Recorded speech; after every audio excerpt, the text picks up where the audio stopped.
Once in Blueberry Dell.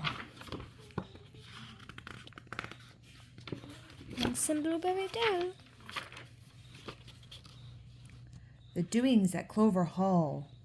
All Blueberry Bell was abuzz. Dust cloths flew, brooms whisked back and forth. Even the smallest mole was busy polishing something. The High Prince from Bright Valley was coming to spend the night. Never had a prince, or a queen, or a king, or a princess stayed a night in Blueberry Dell. Everyone was in a dither. "Oh, get that cobweb over the window pane," said Proper Mole, the mayor.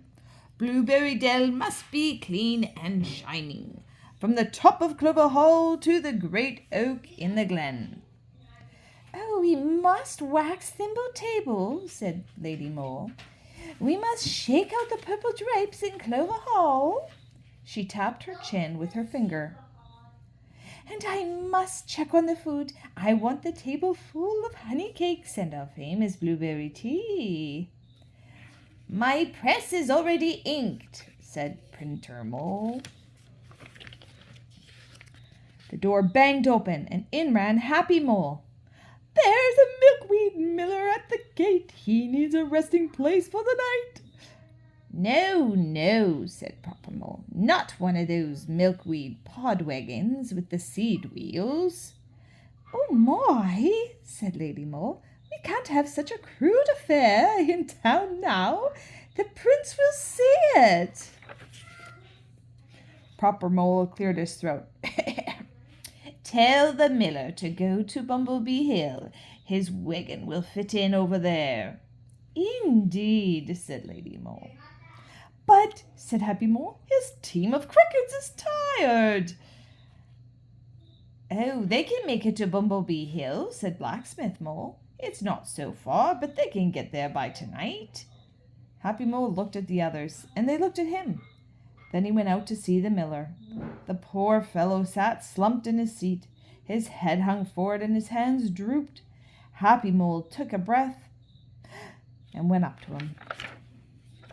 Inside Clover Hall, Blacksmith Mole said, "The prince must have a noble bed. I can make him a fine brass bed, I can." "Yes," said Proper Mole, "and put it in the finest place." "Oh," said Lady Mole to the Blacksmith Mole, "trim it with copper trim, as thin as a ladybug's wing." "But the price will be twice as high for a pine bed," said Printer Mole. He did not always get along with Blacksmith Mole. "The prince must have the best," said Blacksmith Mole. "That's what I say." "Yes," said Proper Mole, "only the best, Blacksmith. Set to work on that bed." The home with the grapevine fence. So Happy Mole ran back into Clover Hall. "We can't send the miller on tonight. He must have a place to rest. We must fix him something to eat." "No," said Blacksmith Mole. "His wagon might break down right in front of my old shop." "No," said Printer Mole. "His crickets might get into my shop and eat my paper. Crickets do that, you know." "Oh, no, no," said Lady Mole. "His wagon will clutter the street, and we have to have it looking grand with flowers and banners and all." "No, no, no," said Proper Mole. "The miller will get dust on everything after all this cleaning."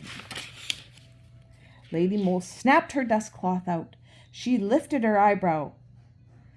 "Happy Mole has not helped us much this afternoon. He has spent all his time with that miller." "Oh, that's true enough," said Blacksmith Mole. "I think," said Proper Mole, "that Happy Mole need not help us greet the prince either," said Printer Mole. "Send him to Bumblebee Hill with the miller." Proper Mole said, "Go, go, help your miller friends, since you find it more important than helping us get ready for the prince. Then go live in Bumblebee Hill. We do not want such a selfish mole here."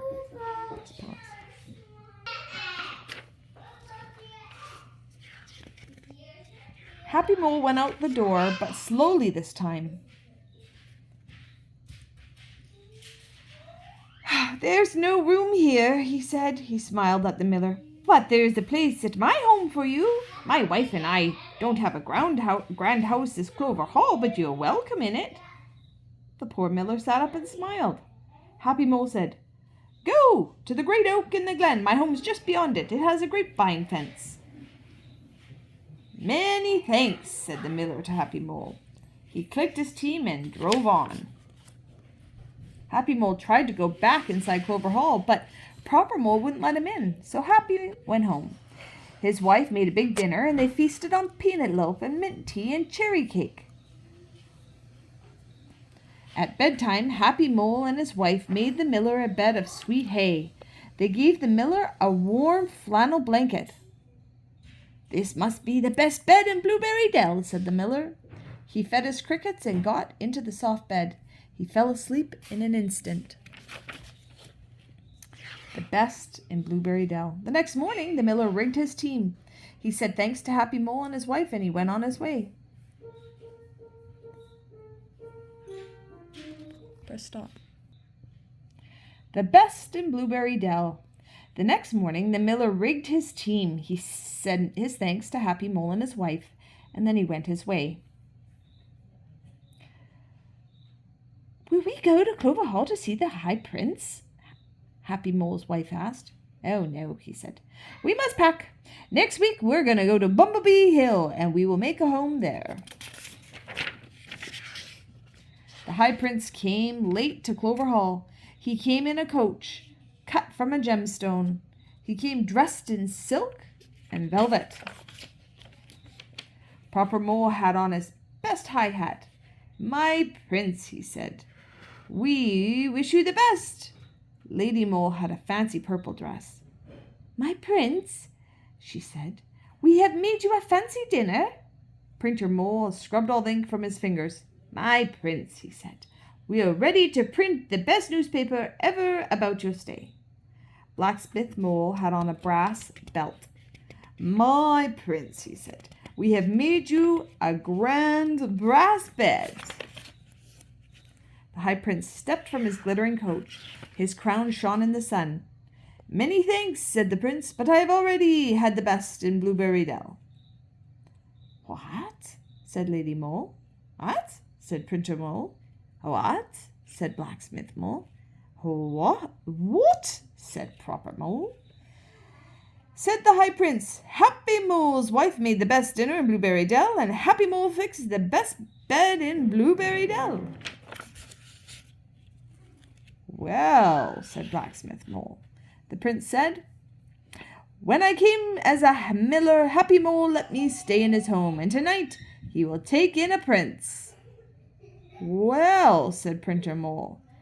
"And," the prince said, "since Happy Mole and his wife cannot live here, they will live with me in Bright Valley." The prince got back in his shining coach. "Drive on," he said to his driver. "Well," said Lady Mole. And for once Proper Mole was speechless. The coach sped on to home with the grapevine fence, and the next day it swept on to Bright Valley with the prince, Happy Mole, and his wife.